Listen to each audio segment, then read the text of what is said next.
বিএনপিকে তথা সবার আগে ছাত্রদলকে নতুন চিন্তার আলোকে তৈরি করা।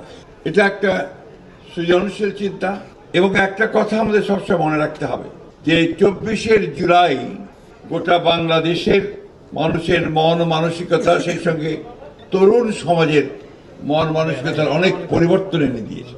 এখন সবাই পরিবর্তন চায়, পরিবর্তন সর্বক্ষেত্রে চায়, রাষ্ট্রের পরিচালনার ক্ষেত্রে চায়, আমাদের চিন্তাভাবনার মধ্যে চায়।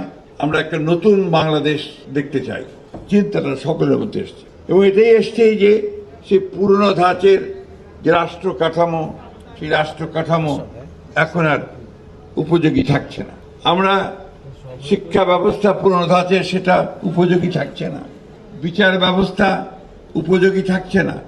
আমাদের সার্বিক যে রাষ্ট্রের যে উন্নয়নের বিষয়গুলো আমরা এতদিন ধরে যেভাবে চিন্তা করেছি, সেগুলো যেন পিছিয়ে পড়েছে, সেগুলো নিয়ে কোনো কাজ হচ্ছে না। ফ্যাসিস্ট আওয়ামী লীগ সরকার এই 15 বছরে দুঃশাসনের মধ্যে দিয়ে এই কাজটা করে গেছে। বাংলাদেশের সমস্ত প্রতিষ্ঠানগুলোকে ধ্বংস করে দিয়ে গেছে। এই প্রতিষ্ঠানগুলোকে আবার নতুন করে গড়ে তোলা, দেশকে গড়ে তোলা